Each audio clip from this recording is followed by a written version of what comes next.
rank where the view is nothing less than phenomenal. For how I express and project from my abdominal. The only view better, both my daddy and my mama know. No living parents, my sons give me balance. My wife is my serenity, this mic is my identity. The world is foul enough, that's why I write without obscenities. Provoking danger with broken language and spoken anguish. Begging to get hurt, why would you ask to go through changes? Yes, Lord, life's a chessboard, master the angles. Control the tempo, be the one who holds the info. Acknowledge is just as deadly as machete swings. When spoken, the truth is as potent as that Medellin. While others swear the style is free, I just let it ring. Our time is undervalued, soldiers make us better kings. My fans on my shoulder, reaching after better things. Today I take the shot, for them I'd rather set the screen. My mama told me follow my dreams. My daddy told me get it by any means. Stand tall, make him bow to a king. But I've evolved, you can see the resolve. Look in my eyes when you speaking to God. Life and for those who we caught up in using what I was scarred with the muse. I guess they call it proving I'm more than an artist. Penciling out my darkest while stenciling out a harvest. And storing what gets me from A to B, just like garages. Instrumental with collages. Envision what I've been drawing. Broadway to give you rhythm like the great Lena Horne. So bent on, found comfort in the storm. Find peace and on when you see them others perform. Organized chaos, outcasted like hey ya. Yo, party people in the place to be. Was good. It's the #1 Chief Rockin' Knicks University main man, Uncle Freezy. Salute, salute, salute. Welcome to the premiere Knicks in the Morning Time show. Why is my joint backwards, man? Come on. Come on. Anyway, y'all know who it is. You just got Lawrence chairs up here backwards, but whatever. JJ in the building. Salute. Let's go Mets. Brandon in the building. What's happening? Andios, was good. I see you. The son of the legend, Kerry Cox, is in the building. Salute. Salute, man. I see y'all. Man, y'all got here. Look. Yo, Ivory 10 is in the building. Yo, salute, salute, salute, salute, everybody. Salute, salute. Cowboy Bob is in the building. What's good? HRM is in the building. Salute. Salute. I think this thing has my camera backwards for some reason. I don't know why, but whatever. We'll rock with it. I don't care. We don't care. We'll just go with what we got. Already, we didn't even start the show. And Ivory 10 is already saying Mitch might not be the savior, but he's the only damn hope this team has this year. Mitch for president. Okay. Okay, Ivory 10. Salute. Andio says, Knicks Nation, if you're enjoying the content, don't forget to hit that like button, subscribe to the channel, sit back and enjoy the show. Yeah. Amani the Great is in the building. Salute. Marlon Khan is in the building. Salute.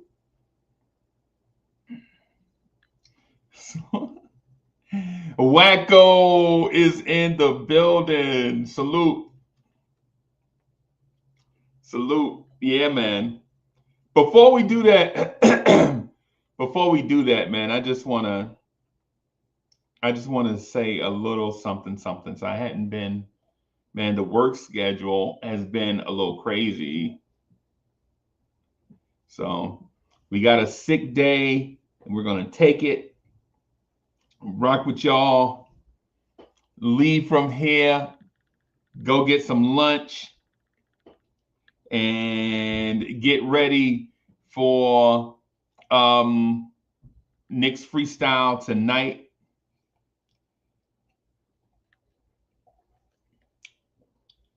And get ready to hopefully pull out a win, hopefully against a very bad team tonight. Hopefully, we'll see. We'll see how that goes. I just wanted to see my people in here real quick, man. See my people.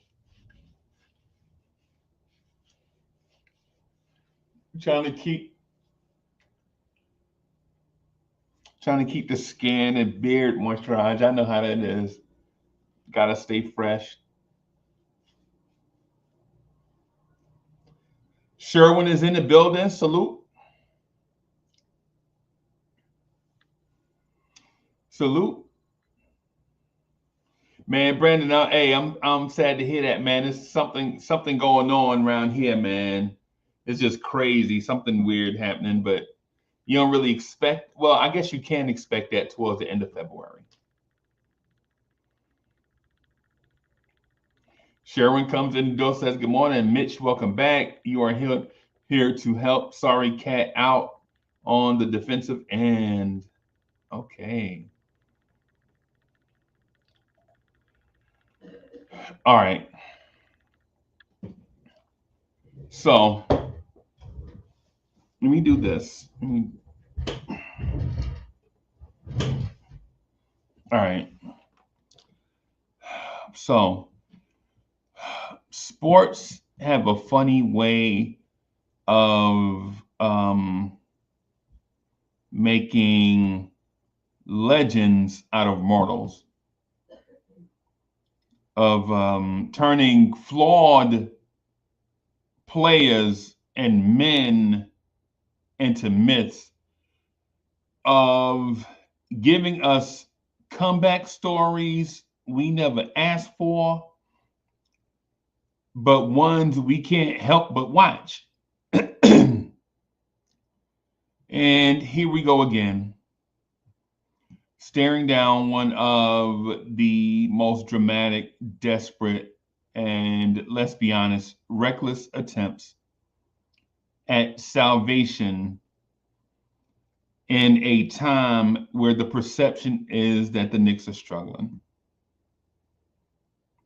The Knicks, the perception is, excuse me, are a mess, even though our record may say something different. The season seems to be hanging by a thread. And you guys, the fans, are frustrated, delusioned, exhausted, and looking for something to quench that sense of, JJ, what's the word I'm looking for? Frustration. So our coach, Tom Thibodeau, suggested that this team needs a hero, a savior, somebody that's going to come back with superpowers, that's going to change the direction of the team. A man that once ruled the rim, the backboards, the defense, a player that is often injured because he may be doing too much. A player that's injured that may be doing more than his body allows. Maybe a player that's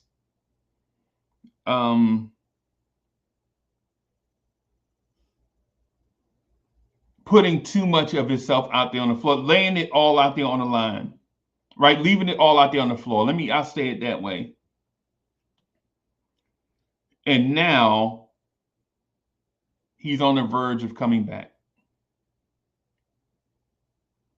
It's like Tom Thibodeau put the Mitch signal in the sky because the Knicks need a hero to save them.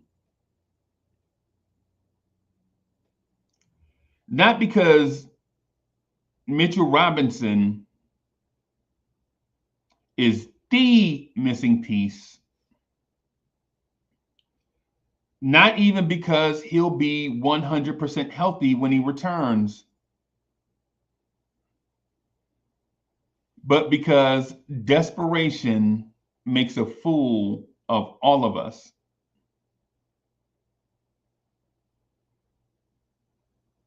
I'm not saying that Mitch can't still play. He's a very experienced and talented NBA player. He brings swagger to the floor. Y'all know it. Y'all see it with y'all own eyes.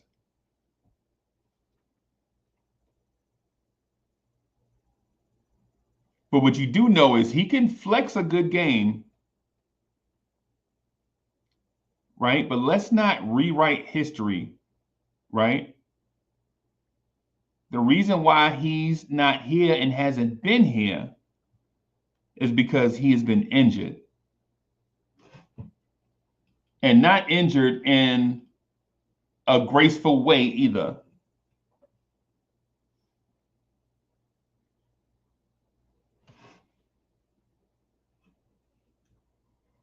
And yet here we are, clinging to the idea that one player that's been injury prone can march in here like some type of sports god, like some type of rim protection messiah, and fix a team that's flawed, not because the players are flawed, but because the system that the Knicks run does not exactly take advantage of all the players that are in that system.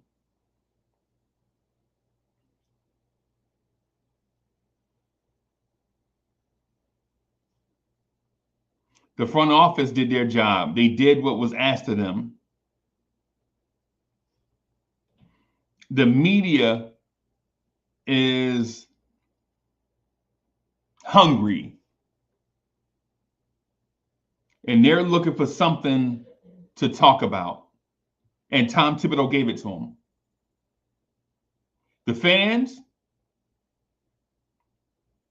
y'all are split between what Mitchell Robinson used to look like as a spry, young, up-and-coming big man with potential, and what Mitchell Robinson has looked like lately. A big, hulking, slow, brittle, big that can't shoot. But don't make no mistake, when he comes back, this is must-see TV. Whether he saves the defense and the Knicks start to allow less than 100 points a game when he gets back, or whether he doesn't make an impact, it'll be entertaining. Whether he proves every doubter wrong,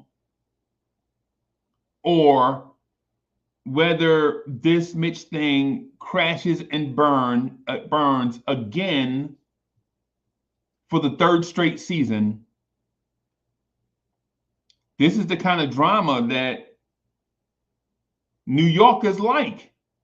This is what, I'm not from New York, I'm from Jersey City, but you get it. This is the type of drama that New York sports fans live for. Right? Does Eli Manning have one season left in him? No, he was washed. Probably wasn't really that good in the first place.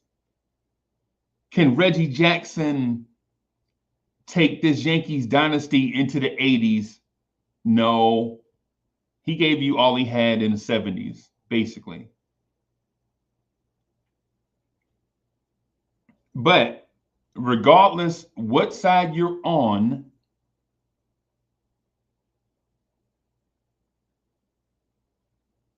right? The stage is set. Mitchell Robinson is set to return. And so regardless what you get, whether it's a beast in the paint, a rebounding black hole,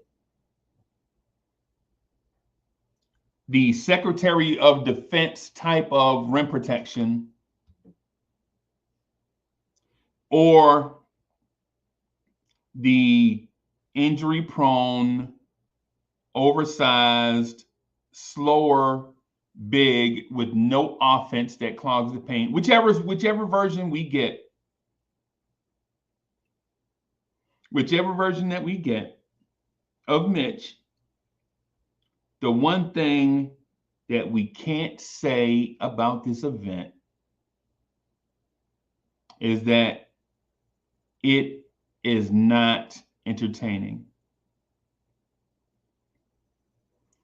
So get set or get ready, because the stage is set, the stakes are high, and either the savior or the so-called savior is about to walk through these doors.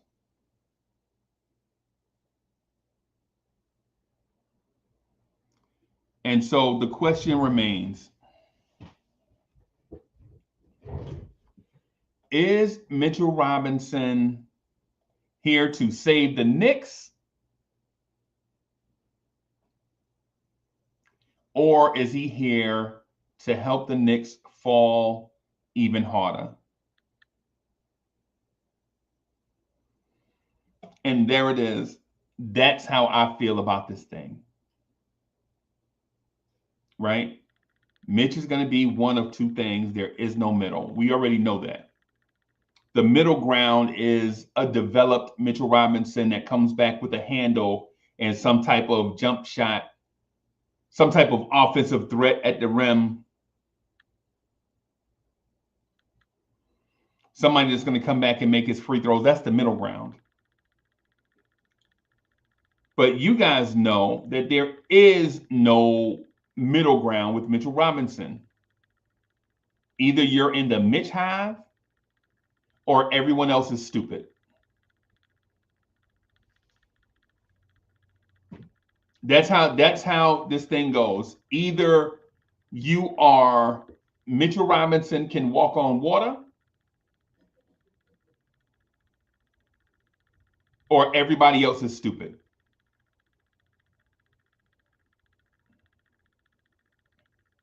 That's basically where we are with it. I want to ask you guys to be honest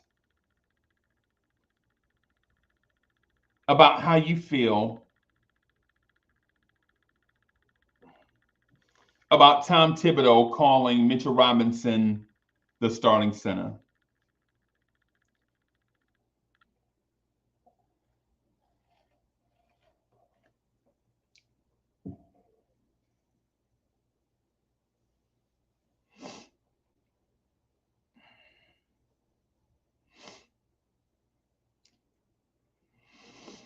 Now, I'll let you know how I feel about that. In terms of Mitch coming back, man, I don't care. I think the Knicks need more players.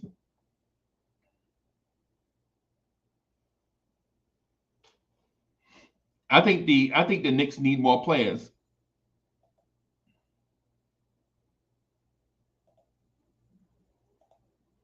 I think the Knicks need more players, right? I think they need bodies.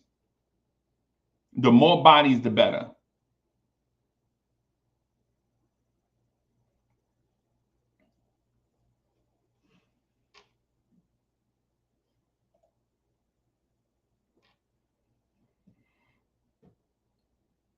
I think the Knicks need bodies.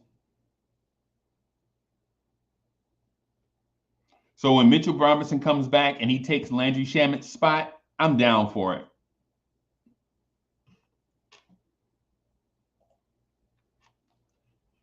When Mitch comes back and that second unit is Cameron Payne, Deuce McBride, Precious Achua, and Mitchell Robinson, I'm here for it.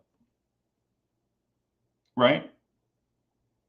Now, here is what I'm not here for. And it's got me scorching hot. Here's what I'm not here for. Mitchell Robinson as the starting center. Because it opens up so many weird scenarios. And you as a Knicks fan assume that you know the answer. Y'all are smart. I'm not like most Mitch fans. I'm not like most Mitchell Robinson fans that think if you don't agree with Mitch being our Lord and Savior, that everybody else is stupid. I'm not in that group. I'm in the group that thinks Mitchell Robinson is a quality NBA player that adds value.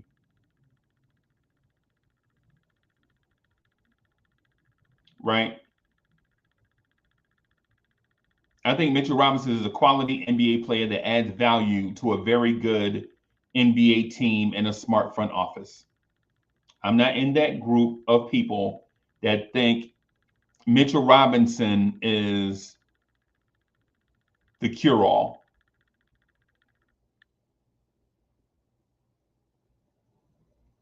I'm not in that group that thinks when Mitchell Robinson comes back, our perimeter defense, our three-point perimeter defense is going to get better just because Mitchell Robinson is here.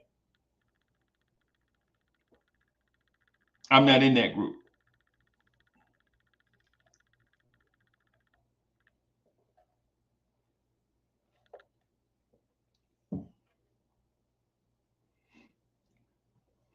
I'm not in that group that thinks just because Mitchell Robinson comes back, Karl-Anthony Towns averaging 13 and a half, 14 rebounds a game is going to skyrocket to 17 rebounds a game. I don't think Mitchell Robinson coming back is going to make Josh Hart averaging 9 rebounds a game is going to go up to 13 rebounds a game just because Mitch is back. Now, what I do believe is that in the minutes he's given or earns, he's going to be a quality NBA player and bring his characteristically good defense to a team that needs good defense. That's what I believe. But our Mitch Hive is going to tell you that once Mitch gets back, your food is going to taste better. Your monthly bills are going to be lower. Hey, Uncle Freezy, when Mitch came back, my light bill went down. Yeah, sure. Hey, Uncle Freezy, when Mitch gets back, I got a raise at work. Sure.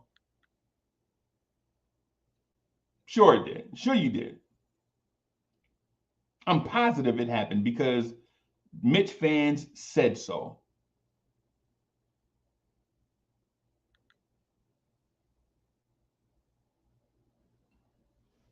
So let me say this, because this has been stewing with me for a few days, and just want to throw this thing out there to all of the Lawrence Tears family, Knicks fans everywhere, whoever you're subscribed to, whether you're a chatter, a content creator, a fan, somebody that's just looking for whatever. What Tom Thibodeau did was spineless. And y'all know I like Tibbs.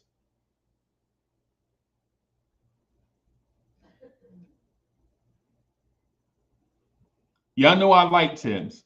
But I feel like all of us are human and everybody can make a mistake here or there or whatever. But when Tom Thibodeau was questioned about his outdated defense, he said, our starting center has been out all year.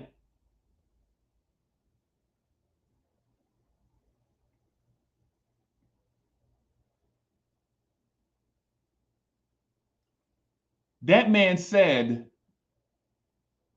in a year where the Knicks starting center made the All-Star team and started, that our real starting center, who has never made an All-Star game,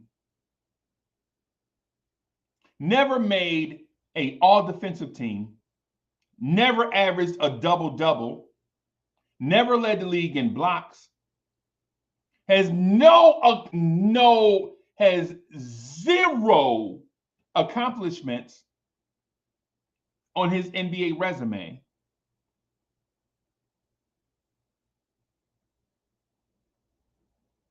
Is the starting center.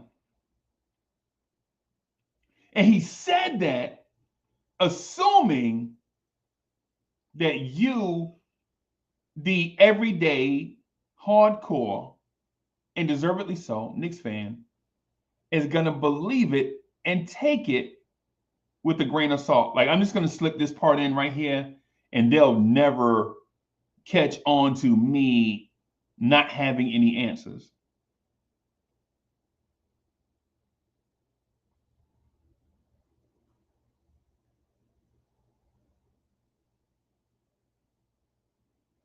That man legitimately said Mitchell Robinson, well, our defense is looking kind of bad because our starting center has been out for 50-something games. That's the quote. That's what he said.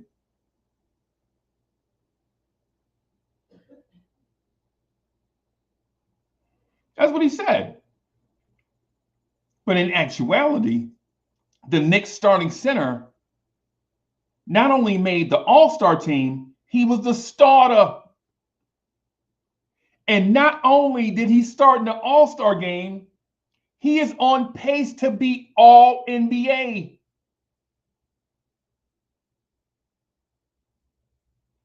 Legitimately, the guy that's starting at center right now may be an All-NBA center this year.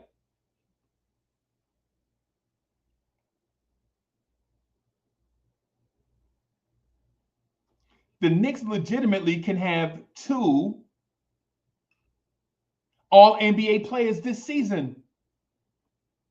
And one of them is the guy that's starting at center right now. But when the other guy was starting at center, he didn't lead the league in blocks, rebounds, never made the All-Star game, never made an all-defensive team. None of this. Because if he did, I would be the first to tell you, like, hey, man, this dude averages a double-double. This dude legitimately made such and such number of all defensive teams. And you know I will, because I used to do it with Julius Randle. And if you've been around long enough, you remember me saying every time you criticize Randle, like, hey, man, you know this dude is, all NBA, all-star team, such and such number of times. You know what I'm saying? Came here with nobody. Y'all remember how I used to defend Randle because Randle was accomplished. I can't defend Mitch because guess what? He is not accomplished. And for those that think, hey, man, accomplishments don't really matter. It's just about what he do. He keep getting hurt. He landed on the line. Nah, man. Precious Achiuwa averaged 12 points and 9 rebounds in February in limited minutes. Precious averaged 12 and 9 in limited minutes. And Mitchell Robinson, the savior, can't average a double-double, and he is the starter.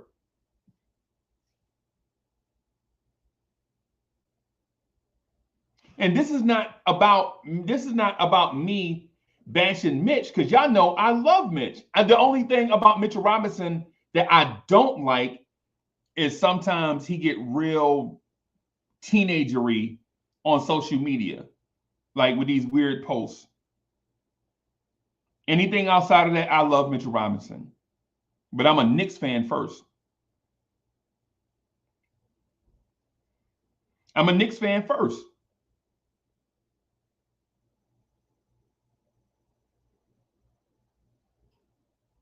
I'm a Knicks fan first. I was a Knicks fan.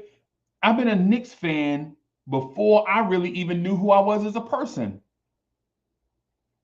I tell y'all the story all the time. My first favorite basketball team was the Harlem Globetrotters. And I loved the Harlem Globetrotters, right? I loved, man, when Sweet Georgia Brown would come across the radio. And y'all know Sweet Georgia Brown. If you old enough, you know the song Sweet Georgia Brown. When you be riding in the car with your moms or your pops, and they'll play a commercial to be Sweet Georgia Brown. You'd be like, oh man, the Harlem Globetrotters. Man, loved Sweet Georgia Brown. Loved the Harlem Globetrotters. I loved them before I loved the Knicks. But then I found out who the Knicks were.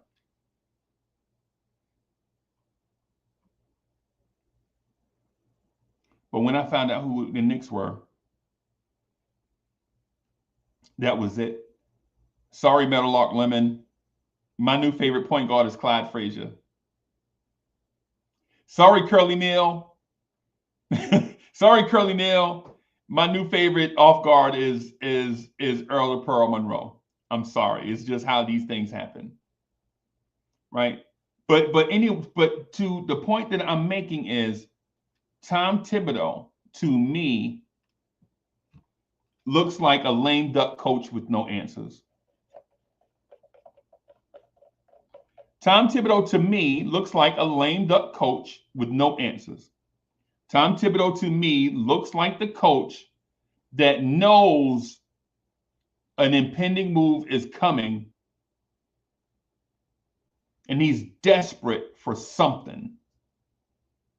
And so he played his trump card.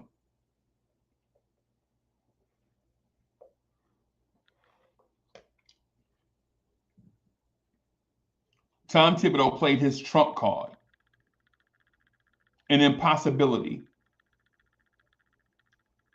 Tom Thibodeau played us, right? He said he had you to believe that his defense would have been better if Mitch were here. But we have 4 years of data suggesting that Tom Thibodeau's outdated defense is not an elite defense, even with Mitchell Robinson in it. But in the 5th year of Tom Thibodeau, he wants us to believe that Mitchell Robinson is the answer to an outdated defensive philosophy.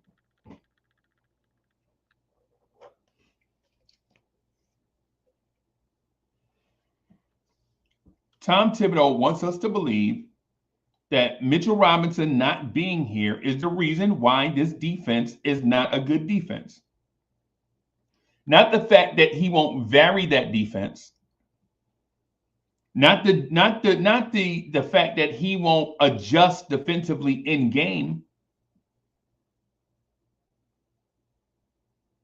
Not the fact that his personnel groupings at times look ridiculous.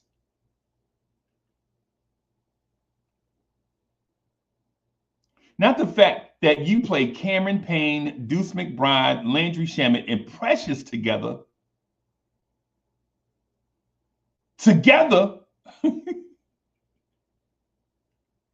Dunneris, he plays them together. Precious, Landry Shamet, Deuce McBride, and Cameron Payne together. Are you serious? But bringing back Mitchell Robinson, or Mitch not being here, is the reason why that looks ridiculous.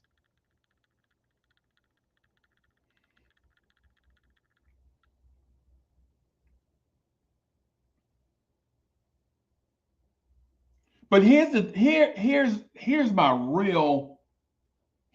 real sticking point to why all of this is beyond bonkers to me. And when I say beyond bonkers, I meant that.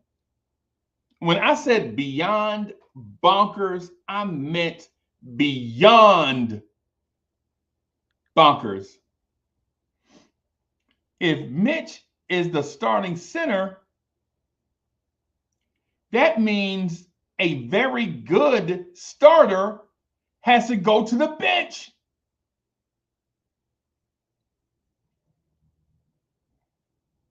So if a very good starter has to go to the bench, name the starter that is going to the bench. Name the starter that you have been the least impressed with.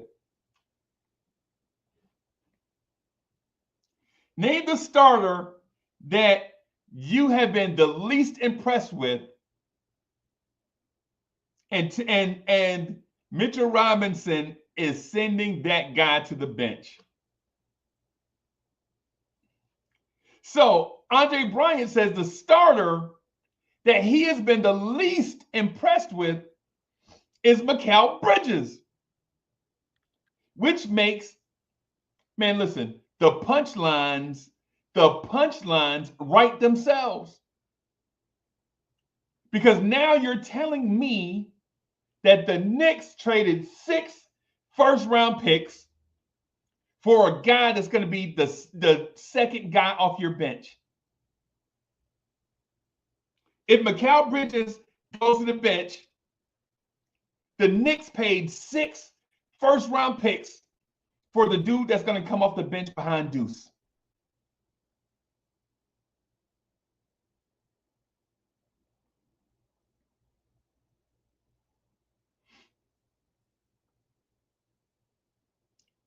So in my mind, and I know this is going to sound even crazier, the guy in my mind, and I know this is going to sound even crazier than that, the player that I've been the least impressed with is OG Anunoby. And that's my dog. And I love OG. So are we now going to pay OG Anunoby $200 million to come off the bench for Mitchell Robinson?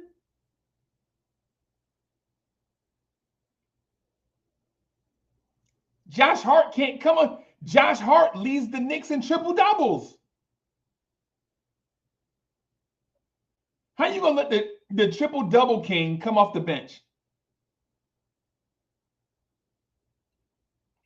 The do-it-all guy that brings your starting five together,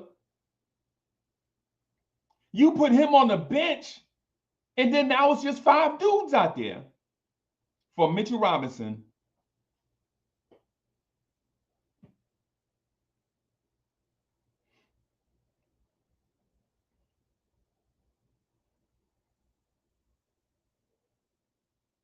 Thank you, Tom Thibodeau.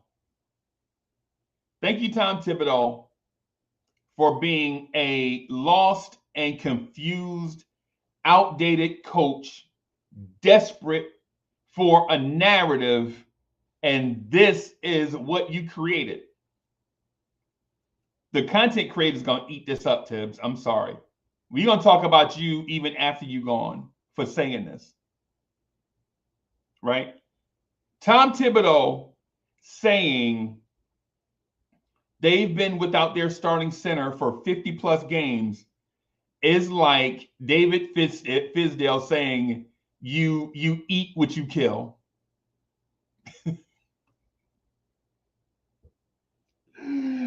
Oh boy. Thank you, Tom Thibodeau, for giving us a laugh. Thank you for giving us a laugh. That man said that they've been without their starting center for 50-something games. That sounds like David Fisdale.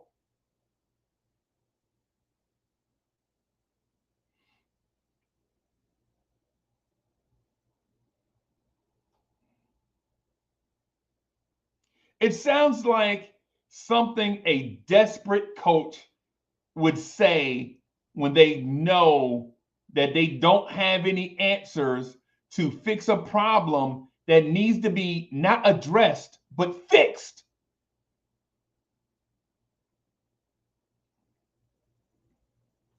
So if you're a starting center, okay, and so think about this. Think about the wild possibilities. So, okay, so if Mitchell Robinson, because when I heard it, I was like, is he telling me that Karl-Anthony Towns is coming off the bench? Because if he's telling me that Cat is coming off the bench, see now. How you gonna have the all-star starter come off the bench?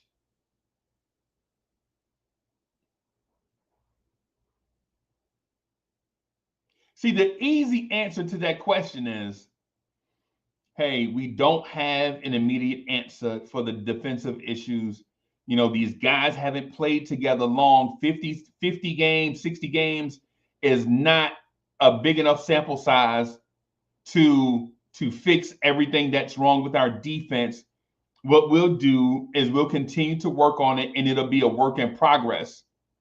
He could have legitimately said, we got Karl-Anthony Towns late into the offseason, and we need some time to fix this thing because when Cat got here, we got hit by injuries, and this is the first time that our unit is actually playing together for an extended stretch. He could have said that, but he chose not to. See, the thing I guess I'm trying to say to everybody is the Mitchell Robinson piece of this is not even the Mitchell Robinson piece to this, right? Because we know Mitch gets hurt, and we know what Mitch can do when he's healthy and in shape. Knicks fans know what Mitchell Robinson can do when he's healthy and in shape, right? We know this already. You don't have to tell us what he can do. We've seen it with our own eyes.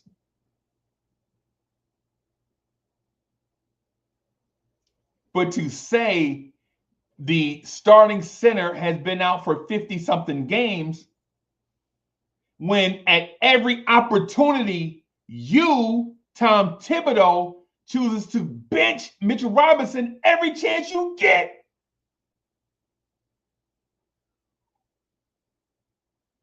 Every chance Tom Thibodeau gets to bench Mitchell Robinson, he does it.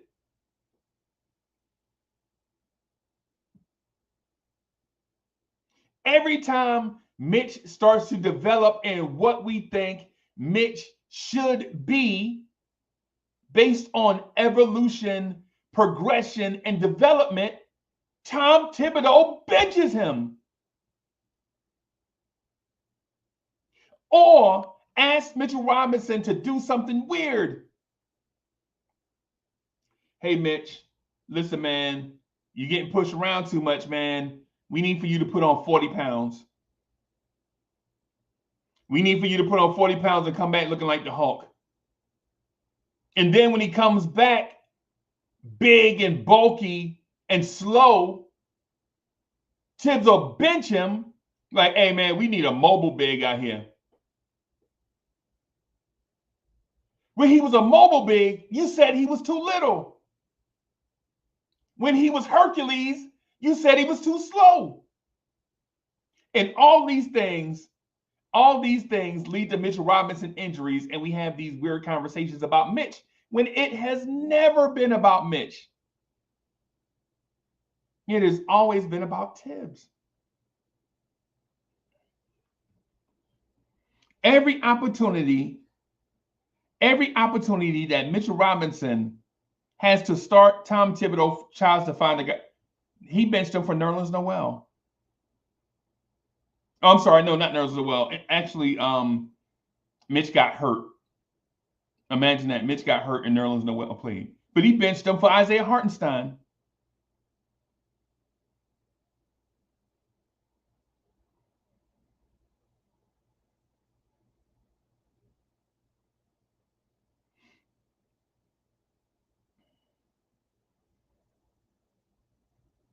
This is one thing. This one thing that Knicks fans and you guys, I can appreciate for about you guys is when people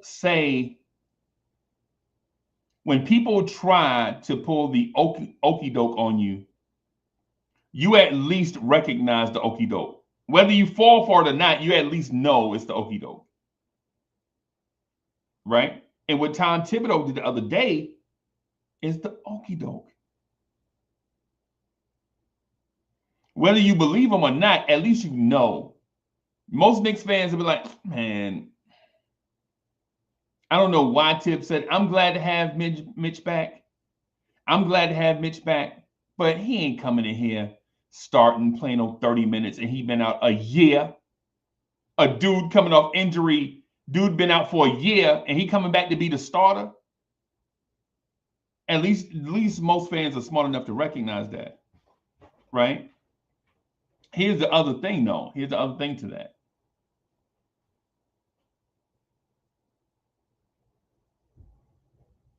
There are a few of us that are not on that one side of the Mitch argument or the other. There are just some of us that just appreciate Mitch for who he is, and we're not going to stand for all the hyperbole of what Mitchell Robinson could be. Right? I know what he is. I don't want to talk about what he could be. That ain't me. I'm not going to do that. Because if you do that for him, it's the Frank Ntilikina argument all over again.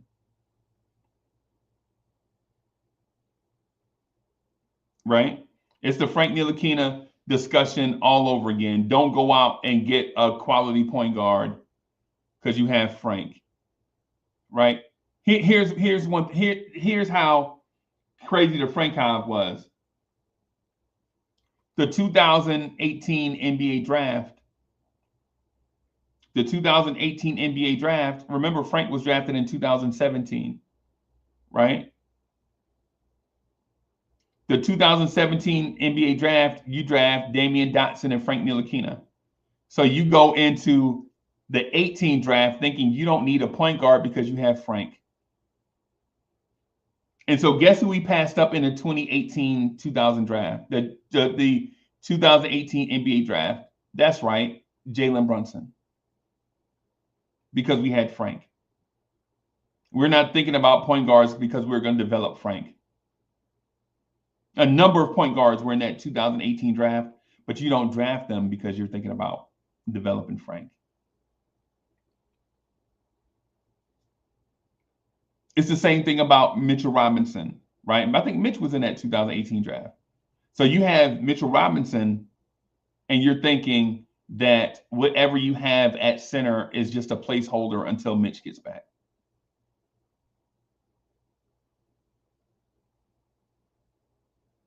And the fact that the Knicks had the starter at center in the All-Star game, and we don't celebrate that because we're thinking about Mitchell Robinson is beyond bonkers. It's beyond bonkers.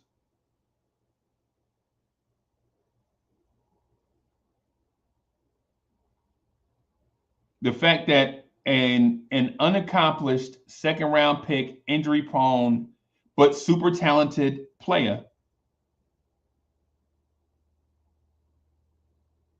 is on the roster, you won't celebrate the fact that you had the all-star starter at center.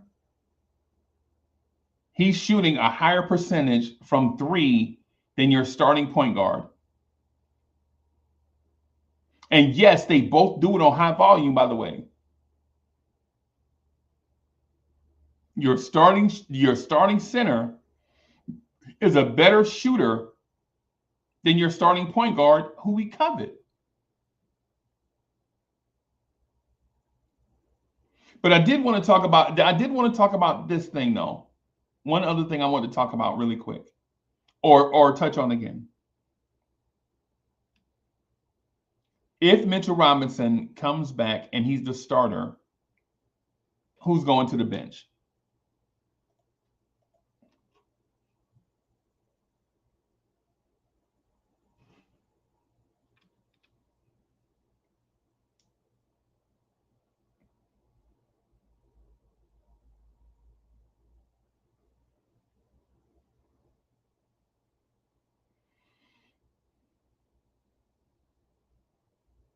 In my mind, if Mitchell Robinson is the starter, one of those wings have to go to the bench. And y'all know I love OG Anunoby. Y'all know I love Mikal Bridges. But one of those two has to go to the bench if Mitch is the starter.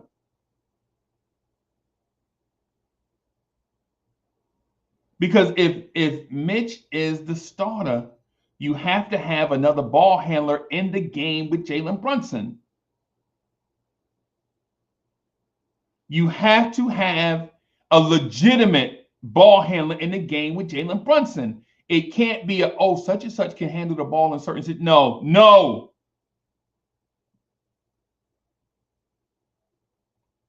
You have to have a legitimate ball handler in the game with Jalen Brunson.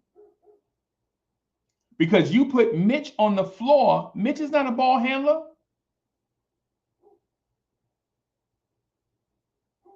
So now you're talking about taking out OG Anunoby. OG Anunoby off the bench, you're paying him $200 million. Tom Thibodeau.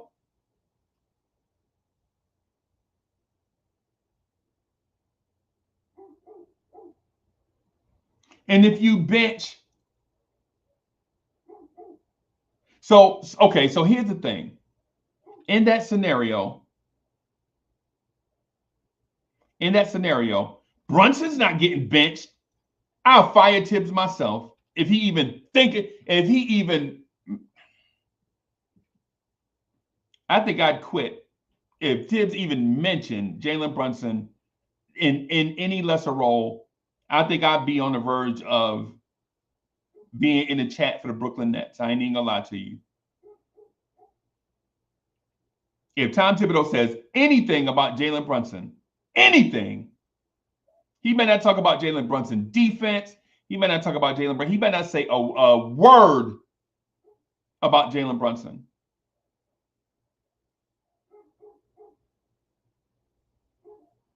Or when y'all click back here, it'll be the Brooklyn Nets at Night podcast.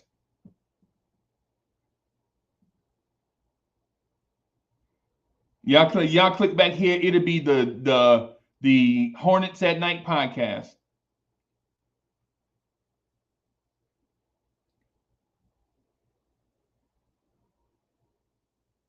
So that leaves basically 3 people for 2 spots.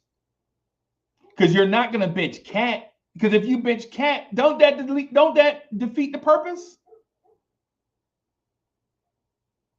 If you bench Cat, that means you traded Randall and Dante for nothing. And then plus, I think Cat pops will punch Tom Thibodeau in the face.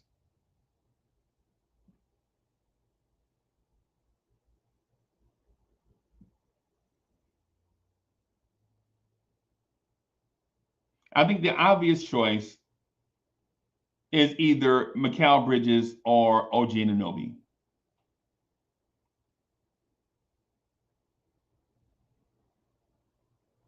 The obvious choice is Mikal Bridges or OG Anunoby. And as a Knicks fan, are you ready to see 6 first-round picks come off the bench? If you're a Knicks fan, are you ready to see $200 million and one person coming off your bench for a dude that hasn't played in a year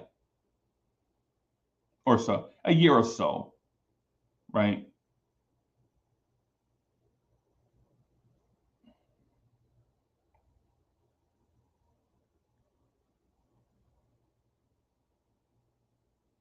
Or Tom Thibodeau, you can just say, hey, we're struggling finding answers with the personnel grouping that we have because Cat got here late into the offseason.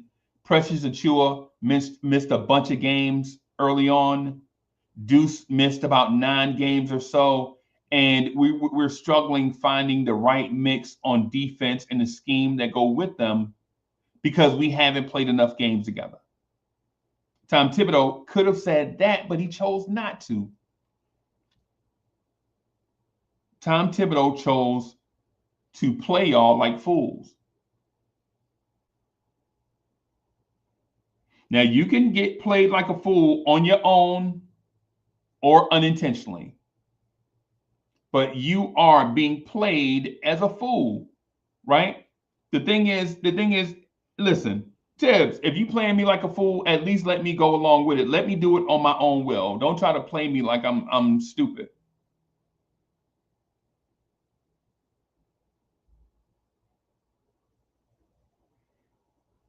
Because the real answer, the real problem with the defense is not just Cat.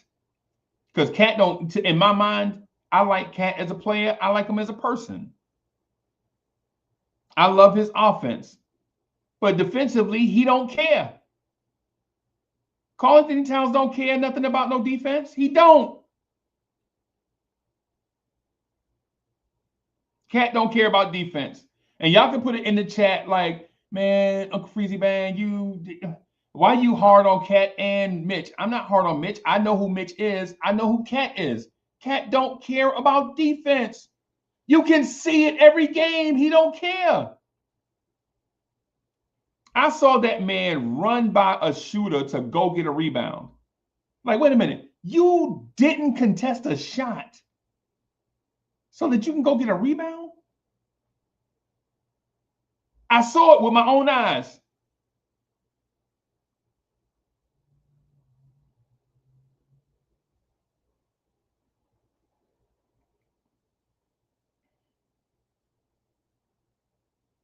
The problem is not specifically a Karl-Anthony Towns issue. There are a number of things that go into us struggling defensively. For one, we miss Donte DiVincenzo's defense and we don't know it. We miss Donte DiVincenzo's defense and we don't know it. Now, I know there are going to be a bunch of you that say, man, Donte didn't really do. Donte was everything for us. Everything for us last year. When Jalen Brunson missed that game winner against Philly last year, you know who did make the game winner against Philly last year in the playoffs?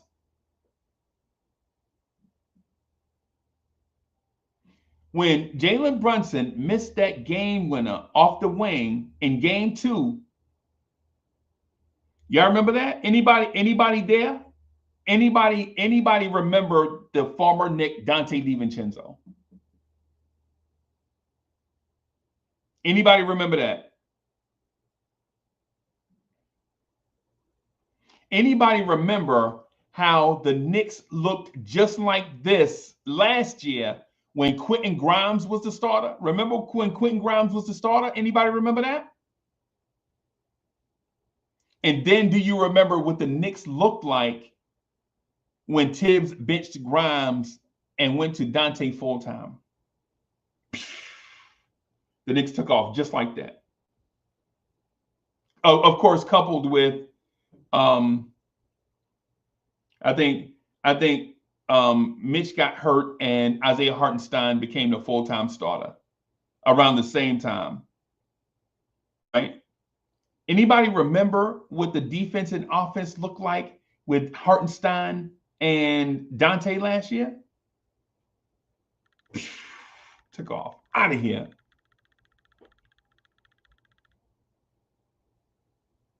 What I'm saying to you is the defensive scheme is outdated. The defensive scheme is outdated.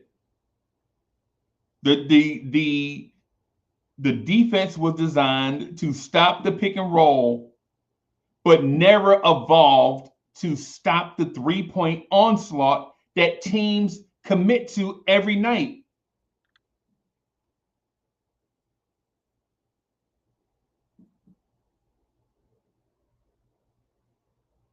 Tom Thibodeau's defensive scheme is a scheme to stop the pick and roll, but it never evolved to stop the three-point onslaught that was coming.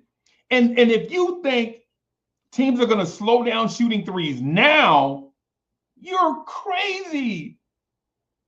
Teams are watching the Boston Celtics take about 50 threes a game, and they're the champs. And in a copycat league, do you think teams are going to slow down shooting threes? If the Celtics do it and win a championship, and you're doing something else and you're not winning a championship, doesn't that mean you should do what it takes to win a championship?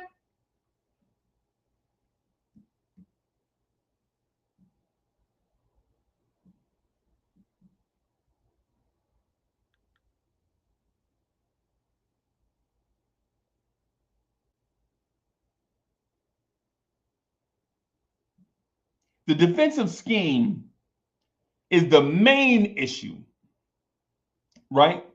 But if you're going to commit to an outdated scheme, you should at least have the right personnel in that scheme.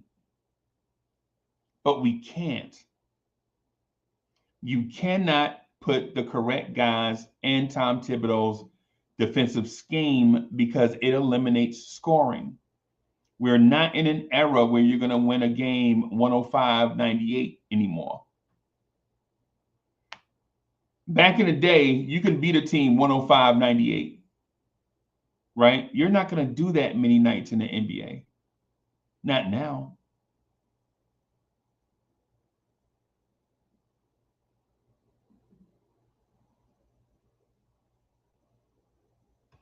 Oh, let me see. Nick Yak is in the building. Salute Nick Yak. I'm going to see what Nick Yak say. Celtics beat us going Twin Towers and attacked our rim 60 times. But not shoot. Oh, this is what I'll be saying about dumb comments. Nick Yak, did you not listen to anything that was said? Why are you here? If you're not here to listen or something, the Celtics don't run Tom Thibodeau's defense. What are you saying? Oh my God. The Knicks don't run Tom Thibodeau's defensive system because it's outdated. Did you see the Celtics running Tom Thibodeau's defensive system? And y'all mind y'all business. This is just me. This is just me and Nick Yak. This ain't got nothing to do with y'all. Nick Yak, that's my guy. Right? Nick Yak is my people. This ain't got nothing to do with y'all. Y'all mind y'all business. It's just me and Nick Yak, right? Salute to Nick Yak. Salute. I'm glad he's here. Right? The thing is the system is outdated and you can't afford to get system only guys for that defense because you won't have any offense. So then you'll lose anyway, because even if you hold them to 100, you'll probably only be able to score 75. So you're getting blown out anyway, just differently. The thing is Jalen Brunson is not built for a Tom Thibodeau defense. We know that, right? Jalen Brunson is not built for a Tom Thibodeau defense, but he tries, right? But he tries, right? And since Jalen Brunson can't defend the point of attack, now you take a wing defender out of his element of guarding elite wings to now guarding elite point guards in Mikal Bridges. And now you get a lesser defender because he's guarding smaller, quicker defenders. Offensive guys. So now you're zapping Mikal Bridges' superpowers because an elite defensive wing is now guarding elite defensive ball handlers, right? And then now you take LG Anunoby away from guarding elite offensive wings to now having to guard them and somewhat protect the rim also. And zone up and cover for everybody. OG Anunoby has to guard his man and be the backup for everybody else on the floor. So does he get steals doing that? Yeah. Will he get burnt occasionally? Yeah. All elite defenders get burnt during the course of a game. You can expect an elite defender to get scored on at least 3 or 4 times during the game, even if he shut everybody down.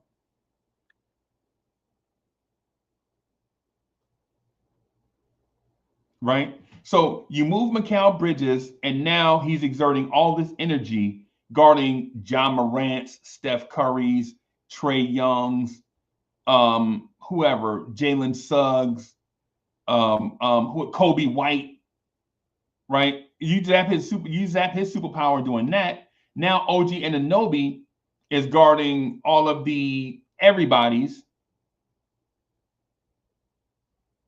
And then you wonder why they can't shoot.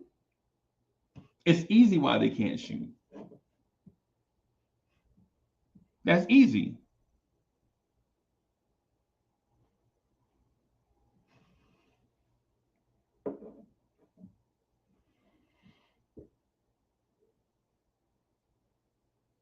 And so when Mikal Bridges gets screened in the screen and roll, now you have an electric quick guard headed towards Karl-Anthony Towns.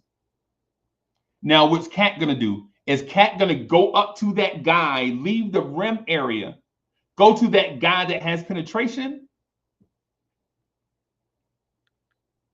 Or sag way back and let that guy get his floater off and be there at the rim to take away the lob? Now you have Cat on an island to make a decision.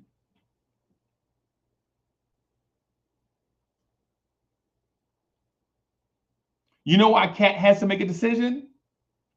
Because in the back line of that defense,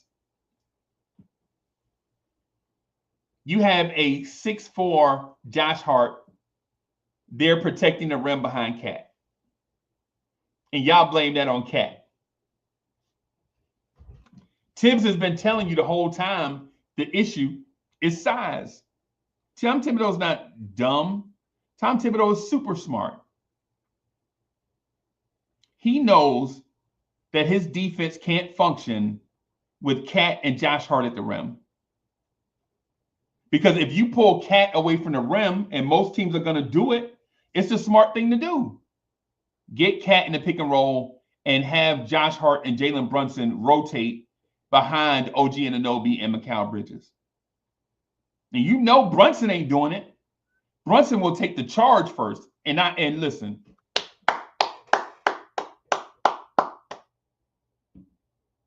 To Jalen Brunson. Jalen Brunson ain't gonna try to out jump you at the rim. He's gonna try to beat you to the spot and let you run him over. Smart. Smart. In basketball, in a basketball sense, that's very smart. Right? Jalen Brunson knows he's not quick enough or athletic enough to block shots at the rim. So he'll leave that area and go let a 6'8" wing guy run him over. Josh Hart ain't gonna do that though. Josh Hart's mind and heart is somewhere else.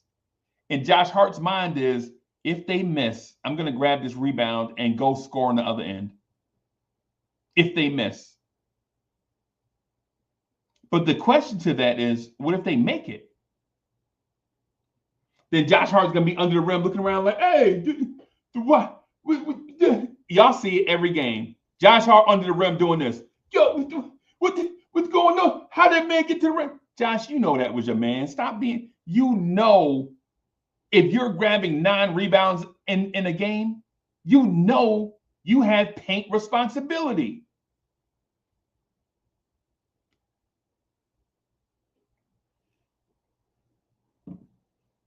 That's one of the other things that I don't know why Knicks fans don't get it. If Josh Hart is a volume rebounder, that means he's near the rim. And in the Knicks fans' mind, they're like, man, Josh Hart grabbed a lot of rebounds. If he's got rim paint responsibilities, then shouldn't Josh Hart be taking charges like Brunson?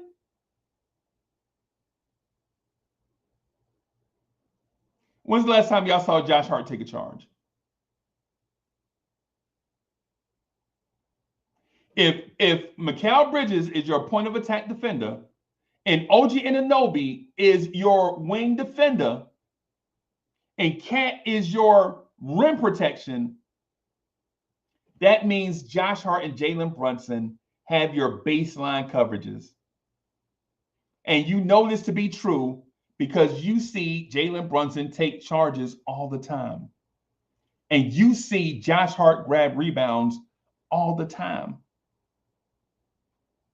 But if you never played basketball, if you've never played organized basketball, listen, if you haven't, it's okay. Right? That part is okay. But if you haven't and you're trying to tell people that have about basketball, you're wrong.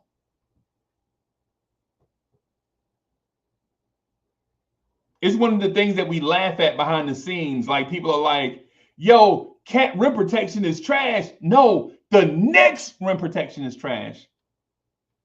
Because defense, you're taught on day one that defense is played on a string. When one person has a lapse, the entire defense has a lapse. Anybody saying that it's Karl-Anthony Towns' fault, the defense sucks, don't know what they're talking about. Now, does Cat care about defense? No. But defense is a five-man thing. One person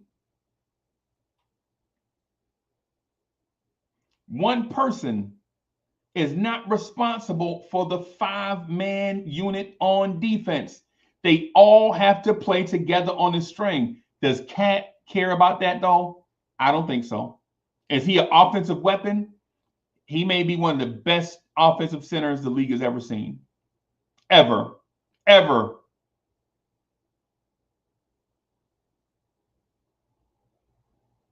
Karl-Anthony Towns may be one of the best offensive centers this league has ever seen.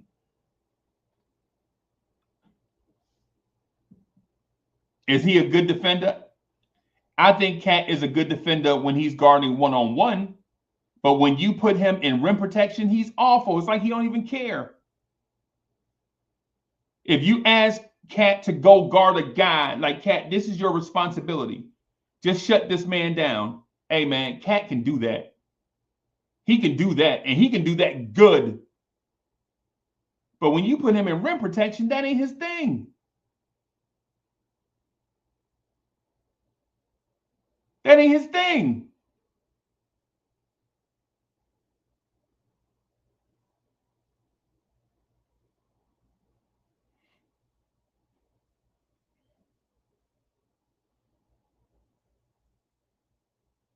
That's the reason why I'm telling you, everybody, that what Tom Thibodeau said was reckless, but it wasn't just intellectually reckless.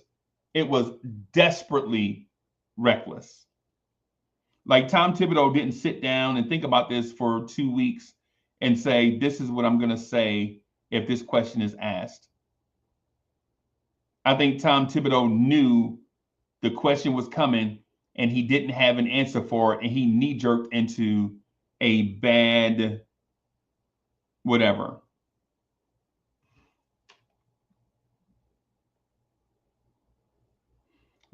I see Nick Yak says, I'm in an effing wheelchair now and telling everyone Minnesota with Cat had to give up 5 first to get a center and went from 22 first in defense last year. Okay.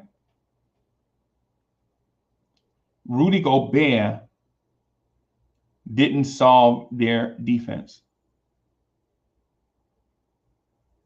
And on top of that, Nick Yak, this is what you're saying. Didn't that defense last year have Karl-Anthony Towns on it? Didn't that defense last year have Jaden McDaniels on it? They had a bunch of defensive dudes there on that defense. Specialists. They had defensive specialists.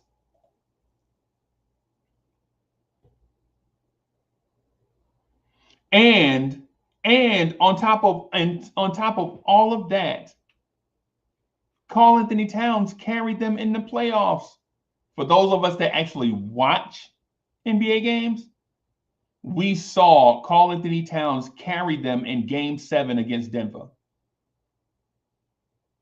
Oh, their defense, the Minnesota defense. Karl-Anthony Towns' offense carried them in Game 7 against Denver. That's a fact. You can go back and look at the box score right now. I actually watched the game. You can go back and look at the box score now and assume certain things. We actually watched the game together. We saw it. Without Cat, that team loses.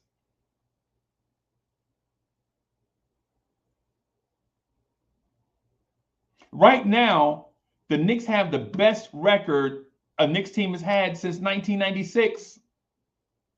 Since 1996. That's with Karl-Anthony Towns.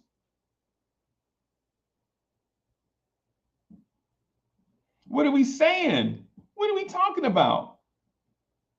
The fact that you see Tom Thibodeau being Buddy Ryan right in front of your face and us not acknowledging it, right? Tom Thibodeau right now is Buddy Ryan. Right now, that's who he is. And to say, hey man, yeah, Buddy Ryan defense, man, but Reggie White need to do more stuff. Clyde Simmons need to do more stuff, man. Byron Evans need to, Seth Joyner need to be better. Man, what are we talking about, man?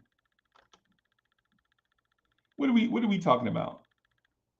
What are we talking about?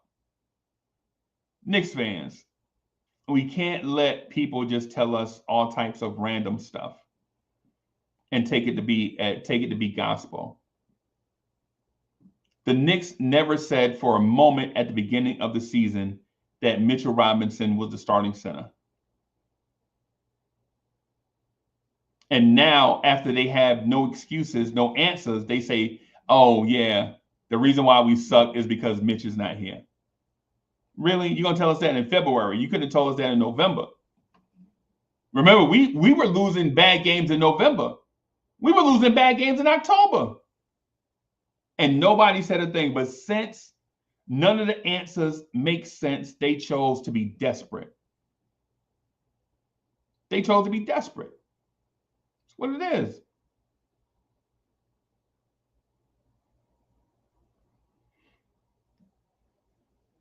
One thing, though, that I'm not going to stand for as a Knicks fan, when Mitchell Robinson comes back, and if they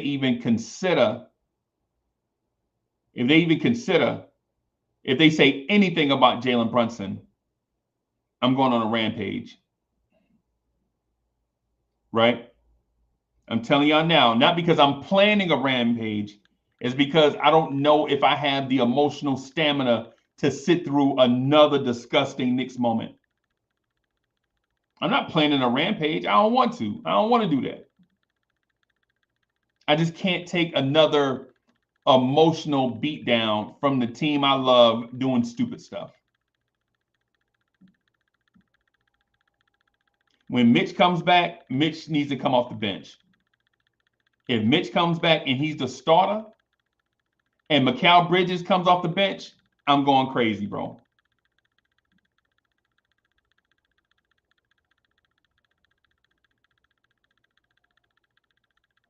If Mitch comes back and OG Anunoby is coming off the bench, I'm going crazy in here. This might be the Hornets at Night podcast when y'all get back. Right? This may be the Nets at Night podcast or the Nets morning drive. When Mitch comes back and OG Anunoby's coming off the bench, I'm mad. When Mitch comes back and Mikal Bridges is coming off the bench, I'm mad. When Mitch comes back and Josh Hart, if they, man, I can't take it. I can't even take the thought. I can't take the thought of Josh Hart coming off the bench.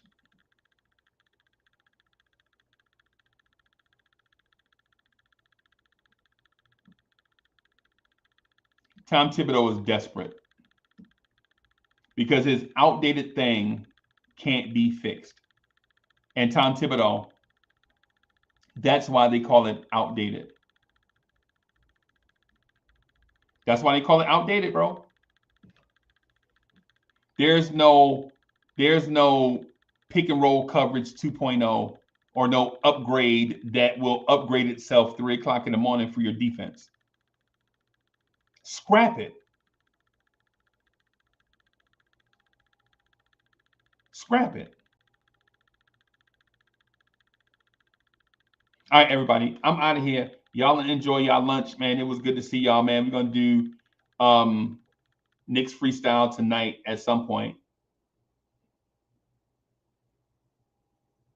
Free Keith been hitting me up like, yo, what we doing, man? We missed. I know, man.